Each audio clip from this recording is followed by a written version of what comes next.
하나님과 주 예수 그리스도로부터 오는 은혜와 평강이 교회 여러분들과 함께 하시기를 바랍니다. 아멘. 교회 여러분 반갑습니다. 겨울이 속히 오려나 봅니다. 오늘은 영중 30주일입니다. 복음서를 중심으로 세리처럼 겸손하게 기도합시다 라는 제목으로 말씀을 나누려 합니다. 저에게 들려진 하나님의 말씀이 교회 여러분들에게도 들려지기를 바랍니다. 아멘. 지난주 복음 내용이 기억하십니까? 참 어렵습니다. 저도 문 밖에 나가면 잊어먹습니다. 지난번의 내용은 그거지요. 가부와 재판관의 비유였습니다. 이어지는 바리새인과 세리의 비유가 오늘 복음 말씀입니다. 그래서 이 바리새인과 세리의 비유는 누가복음에만 전합니다. 다른 복음에는 전하지 않습니다. 그래서 누가복음 18장을 이렇게 자세히 읽어보면 두 개의 비유로 그리스도인이 어떻게 기도해야 하는가를 우리에게 그 내용을 우리에게 전해주고 있습니다. 가부와 재판관 비유는 생활 속에서 한마디로 끊임없이 기도하라는 예수님의 가르침입니다. 바리새인과 세리의 비유는 겸손한 기도에 관한 예수님의 가르침입니다. 그런데 이 두 비유가 18장에서 맞닿아 있습니다. 따로따로 보는 게 아닙니다. 맞닿아 있습니다. 겸손한 기도는 끊임없는 기도이어야 하고, 끊임없는 기도는 겸손한 기도이어야 합니다. 그래서 이게 맞닿아 있습니다. 겸손히 기도하는 순간이 언제입니까? 각자 다 기도하시지 않습니까? 저는 제일 겸손하게 기도하는 순간이 일용할 양식을 주시고 다만 악에서 구하소서. 저는 이 대목에서는 할 말이 없지요. 부탁합니다. 그런 심정입니다. 끊임없이 겸손하게 우리는 기도해야 합니다. 바리새인과 세리의 비유는 어떻게 기도할 것인가에 대해 결론은 오늘 주제의 결론은 정해져 있습니다. 바리새인처럼 하지 말고 세리처럼 하라는 말씀입니다. 이게 오늘 설교의 주제고 핵심 모든 게 한마디에 다 있습니다. 기도는 자기 자신을 넘어서는 것입니다. 자기 자신에게 갇히는 것이 아니라 넘어서는 것입니다. 우리가 사는 모습을 드러내는 것입니다. 또 우리가 하나님과 이웃들과 맺고 있는 관계를 보여주는 것입니다. 그것이 기도입니다.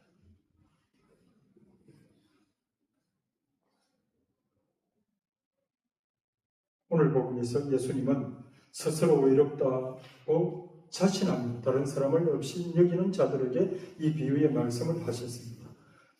자기들이 외롭다고 확신하고 또 그것을 겉으로 드러내면서 다른 사람을 없이 여기는 종교인들은 진정으로 외로운 이들이 아닙니다. 하나님을 믿는다고 하면서도 하나님을 믿지 않고 자기 자신을 믿습니다. 율법이나 계명을 성실히 다 지킨다고 생각하고 살다 보면 자비로우신 하나님의 은총을 밀쳐놓고 잘 믿는다는 착각에 빠집니다. 예수님이 오늘 이 말씀을 하신 것입니다. 그래서 어떻게 합니까?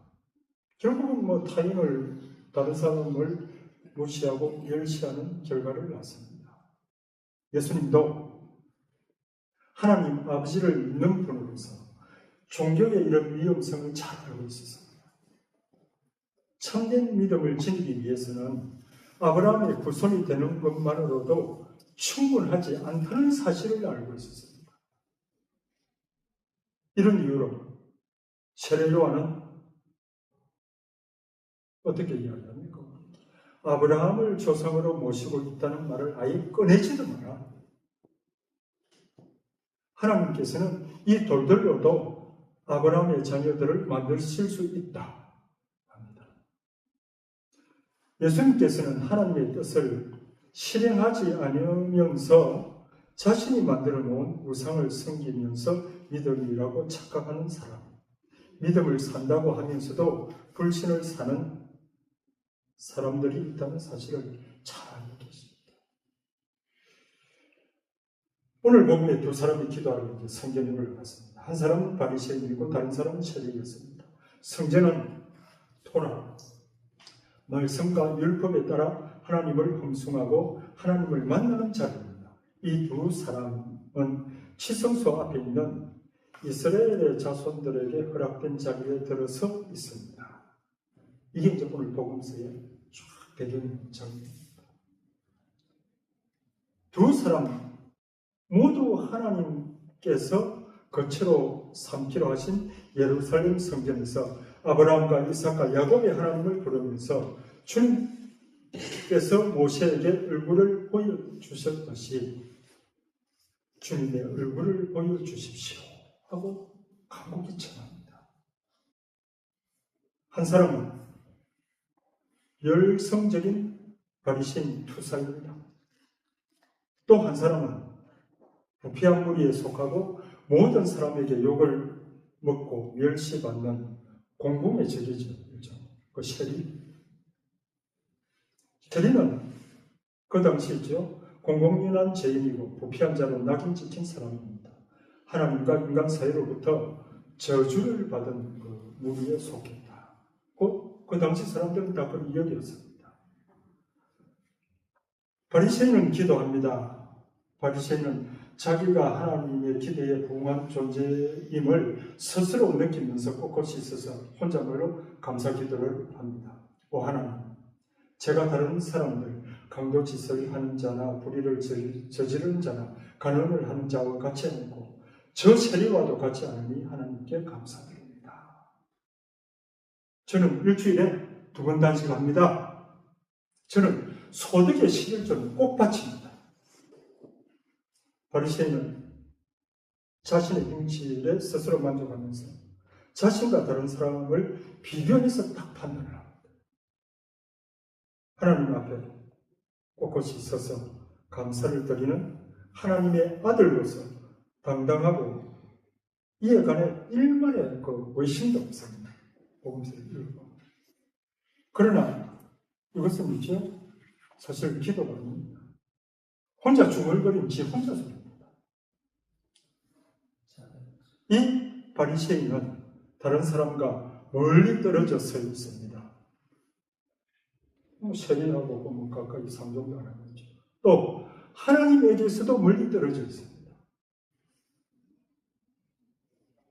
자신에 대한 올바른 인식이 없습니다. 자신의 말에 하나님께서 오직 아멘이라고 응답하셔야 된다고만 생각을 하고 있는 듯합니다. 주의해야 합니다. 예수님께서 바리새인을 나무라시듯이 말씀하시는 것은 그 바리새인의 선행이나 행실이 잘못되어서가 아닙니다. 그가 자기 자신을 지나치게 믿고 하나님에게 아무것도 기대하지 않았다는 점이 잘못입니다. 그는 스스로 바르고 건강한 의인이라고 생각하여 의사가 필요 없습니다. 하나님의 은총이나 거룩하심이 필요 없다고 생각합니다. 자문에 보면 의인은 7번 쓰러진다.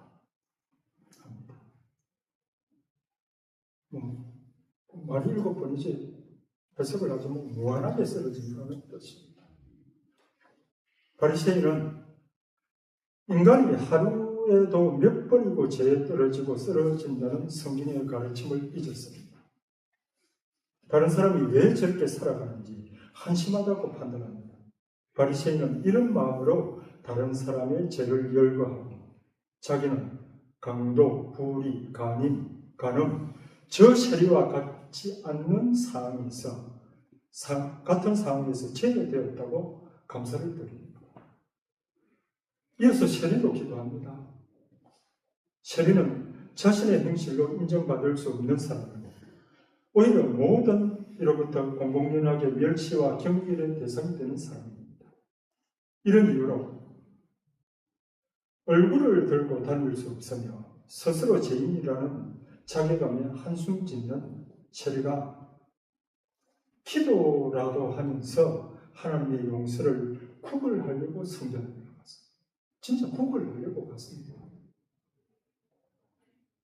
누가는 세리가 하나님께서 현존하시는 지성소 가까이 갈 수 없다는 죄책감에 멀찍이 서서 부끄러움에 하늘을 향하여 눈을 들 엄두도 내지 못하고 머리를 조아리고 엎드려 가슴을 치며 오 하나님, 이 죄인을 불쌍히 여겨 주십시오 하고 말했다 합니다. 세리의 말은 짧습니다. 굉장히 짧습니다. 그렇지만 죄인인 인간에게 하염없는 하나님의 자비를 감청하는 기도입니다. 말은 많지 않아도 하나님과 자신 그리고 이웃과의 관계를 염두에 둔 기도입니다. 이런 기도는 하나님께 용서를 청하고 자신의 죄를 고백하며 다른 이와 연결되어 연대하여 살고자 하는 기도입니다. 하나님 앞에 내세울 것이 없고 자랑할 것이 없습니다. 거룩하시다. 하나님께 거저 자비를 간청하는 기도입니다. 이런 기도는 베드로가 부르심을 받자마자 거룩하신 하나님, 그 거룩하신 예수님의 무릎 앞에 엎드려 주님, 저에게서 떠나주십시오. 저는 죄인입니다. 고백하던 기도였습니다. 세리의 경사 굳이 경수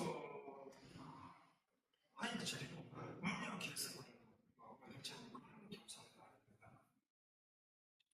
자기가 처해 있는 상황에 겸손할 수밖에 없는 죄스러운 처지를 그대로 그냥 드러내는 겸손입니다. 자신에게는 내세울 것이 하나도 없어서 하나님께 의지할 수밖에 없는 겸손입니다. 이런 내용은 나 자신에게도 그대로 적용이 될 수 있습니다. 그래서 남의 이야기가 아니라는 것입니다. 나 자신이 도무지 존재할 가치도 없이 텅 비어져야 합니다. 비어져야 합니다. 그래서 그리해야 하나님께서 자유롭게 일하실 수 있도록 하나님께 열린 자유 공간이 되는 피우는 기도가 됩니다. 내가 내 자신으로 가득 찬 곳에 하나님께서 일하실 수 있는 공간은 없습니다. 이 비유에서는 예수님께서는 바리새인의 기도와 그의 의로운 행동을 판단하지 않습니다. 세리의 삶이나 행동 역시 예수님은 판단하지 않습니다. 예수님께서는 내가 너희에게 말한다. 그 바리새인이 아니라 이 세리가 하나님의 판단에 의해 의롭게 되어 집으로 돌아갔다. 누구든지 자신을 높이는 이는 낮아지고 자신을 낮추는 이는 높아질 것이다. 바리새인은 스스로 높아져서 낮아지는 판단을 받았습니다. 세리는 스스로 낮아져서 높아지는 판단을 받았습니다. 결국은 이 두 사람은 자신의 행위가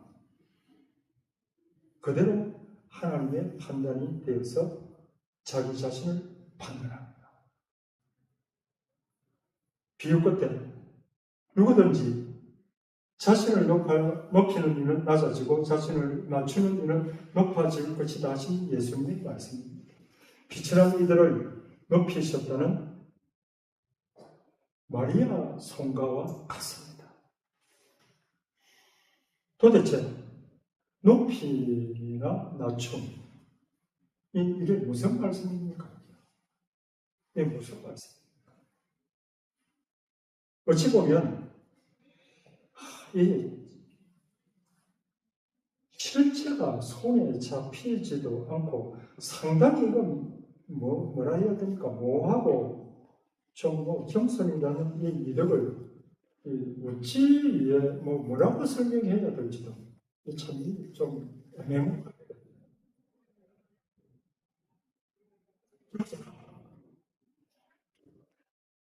제가 작은 자입니다 하는 식의 그럴듯하게 내세우는 거짓 맞춤이 아닙니다.